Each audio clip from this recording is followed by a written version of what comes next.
ఇండియాలో జరిగిన biggest ride income tax హిస్టరీలోనే ఇది ఒక రికార్డ్ బ్రేకింగ్. ఈ రైడ్ లో కంటిన్యూస్ గా మనీని కౌంట్ చేయడం వల్ల కొన్ని మెషిన్స్ కూడా పాడైపోయాయి. ఇంతవరకు ఇంత మనీ సింగిల్ ఆపరేషన్ లో ఎప్పుడు దొరకలేదంట. ఒక లిక్కర్ మ్యానుఫ్యాక్చరింగ్ కంపెనీలో ఇల్లీగల్ యాక్టివిటీస్ జరుగుతున్నాయని ఇన్కమ్ ట్యాక్స్ ఆఫీస్ వాళ్ళకి ఇంటెల్ వచ్చింది. వెంటనే ఆఫీషియల్స్ ఒడిశాలో ఉన్న బౌద్ధ్ డిస్టిలరీ ప్రైవేట్ లిమిటెడ్ అనే కంపెనీకి రైడ్ కి వెళ్లారు. ఈ కంపెనీ కాంగ్రెస్ రాజ్యసభ ఎంపీ అయిన ధీరజ్ సాహుది. ధీరజ్ సాహు ఒక పొలిటీషియన్ అండ్ బిజినెస్ మ్యాన్ కూడా. తన లిక్కర్ కంపెనీకి ఇన్కమ్ ట్యాక్స్ ఆఫీస్ వాళ్ళు రైడ్ కి వస్తున్నట్టు కాల్ వచ్చింది. అఫీషియల్స్ ధీరజ్ సాహు ఆఫీస్ ని, స్టోరేజ్ యూనిట్స్ ని చెక్ చేశారు. ఫస్ట్ అంతా నార్మల్ గా అనిపించింది, కానీ అకౌంట్స్ చెక్ చేయగా బ్యాలెన్స్ షీట్స్ ఇంకా ఇన్వాయిసెస్ కొంచెం సస్పిషియస్ గా అనిపించాయి. ఆల్సో ఒక ఆఫీసర్ కి అక్కడ ఉన్న వాల్స్ కొంచెం స్ట్రేంజ్ గా కనిపించాయి. కొంతమంది వర్కర్స్ ని పిలిపించి వాల్స్ పగలగొట్టించారు.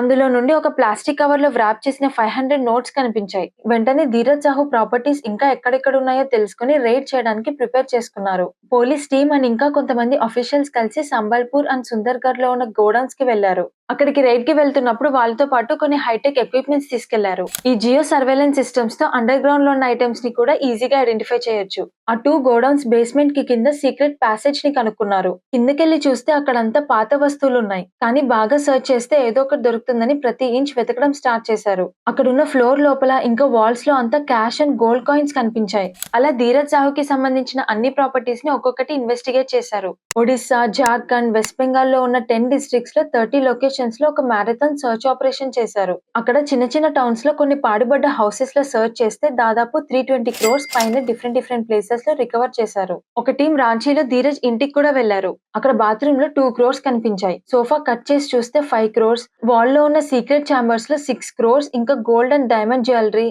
కొన్ని ఫర్నిచర్స్ లో 3 crores, ఇలా ఎక్కడ పడితే అక్కడ మనీ అండ్ గోల్డ్ బయటపడ్డాయి. ఆల్మోస్ట్ 1 వీక్ దాకా జరిగిన ఈ రైడ్ లో more than 150 income tax officials, 50 bank employees and 40 counting machines use చేశారు. కంటిన్యూస్ గా మనీని కౌంట్ చేయడం వల్ల ఓవర్ హీట్ అయిపోయి కొన్ని మెషిన్స్ ని షట్ డౌన్ చేయాల్సి వచ్చింది. చాలా డేస్ లోపలే ఉండటం వల్ల కొన్ని నోట్స్ ఒకదానికొకటి అతుక్కుపోయాయి. మెషిన్స్ లో పెట్టలేక వాటిని కౌంట్ చేయడం చాలా కష్టం అయిపోయిందంట. ఈ రైడ్ జరగకుండా ఆపడానికి ధీరజ్ చాలా ట్రై చేశాడు, కానీ ఏం చేయలేకపోయాడు.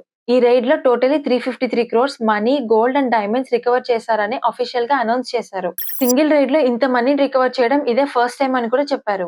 ధీరజ్ సాహుని మీడియా క్వశ్చన్ చేస్తే తను ఒక బిజినెస్ మ్యాన్, అదంతా బిజినెస్ లో లీగల్ గా సంపాదించిందని చెప్పాడు. కానీ 2018 ఎలక్షన్స్ అప్పుడు తన దగ్గర 34 crores మాత్రమే ఉన్నాయని, అందులో 2.3 crores అప్పులున్నాయని ఓపెన్ గా చెప్పాడు. అసలు ధీరజ్ సాహు ఎవరు అన్న అతని దగ్గరికి ఇంత డబ్బు ఎలా వచ్చింది? ధీరజ్ సాహు జార్ఖండ్ కాంగ్రెస్ రాజ్యసభ ఎంపీ. ఈ రైడ్ తర్వాత తన బిజినెస్ కి, కాంగ్రెస్ పార్టీకి ఎలాంటి సంబంధం లేదని, ఆ మనీ ఎలా వచ్చిందో తనే చెప్పాలని పార్టీ చెప్పింది. కానీ ధీరజ్ సాహు ఫ్యామిలీకి కాంగ్రెస్ పార్టీకి ముందు నుండి మంచి కనెక్షన్ ఉంది. ఎలక్షన్ క్యాంపెయిన్స్ జరిగేటప్పుడు ఇందిరాగాంధీ వాళ్ళింట్లోనే స్టే చేసేది. Social worker and freedom fighter అయిన రాయ్ సాహెబ్ బాల్ సాహు అండ్ సుశీలా దేవిల కొడుకే ఈ ధీరజ్ సాహు. ఇండియాకి ఇండిపెండెన్స్ వచ్చిన తర్వాత ధీరజ్ సాహు వాళ్ళ నాన్న 47 lakh rupees and 47 kg gold government కి డొనేషన్ లాగా ఇచ్చారంట.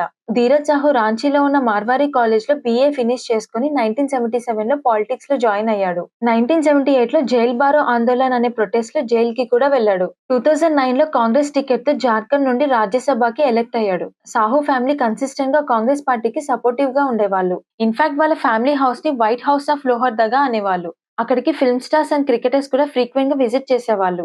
తన యాన్యువల్ ఇన్కమ్ 1 crore. ఇంకా తనకి 4 కార్స్ ఉన్నాయి. ఒక రేంజ్ రోవర్, ఒక BMW, ఒక ఫార్చునర్ అండ్ 1 పగేరు. సాహు పేరు మీద ప్రీవియస్ గా ఎలాంటి క్రిమినల్ రికార్డ్ కూడా లేదు. Dheeraj offices and properties raid చేసినప్పుడు digital hard drives and pen drives దొరికాయి. అందులో సాఫ్ట్వేర్ అకౌంట్ బ్యాకప్స్, ఇంకా కొన్ని ప్రాపర్టీస్ కి సంబంధించిన రికార్డ్స్ ఉన్నాయి. ఈమెయిల్స్ అండ్ వాట్సాప్ చాట్స్ లో షాకింగ్ విషయాలు బయటకొచ్చాయి. బ్లాక్ మనీని ఎలా ట్రాన్స్ఫర్ చేయాలి అండ్ షెల్ కంపెనీస్ నుండి మనీ ఎలా సర్క్యులేట్ చేయాలనే ఇన్ఫర్మేషన్ అంతా అందులో మెన్షన్ చేస్తుంది. ఈ బ్లూ కంపెనీస్ జస్ట్ పేపర్స్ లో ఉండే ఫేక్ కంపెనీస్ అని కనుక్కున్నారు. మనీని ట్రాన్స్ఫర్ చేయడానికి మాత్రమే వీటిని యూజ్ చేసినట్టు తెలిసింది. ఇంకో ట్విస్ట్ ఏంటంటే NGOs అండ్ చారిటీస్ పేరు మీద crores ఆఫ్ మనీ ట్రాన్స్ఫర్ జరిగింది. కానీ ఇన్వెస్టిగేషన్ లో ఈ ఫౌండేషన్స్ అన్ని ఫేక్, రియాలిటీలో NGOs ఏవీ లేవని తెలిసింది. కానీ కొంతమంది ఇదంతా తన పొలిటికల్ కెరీర్ కోసం చేస్తుంటారని చెప్తున్నారు. ఇలాంటి ఇంట్రెస్టింగ్ వీడియోస్ కోసం please like, share and subscribe.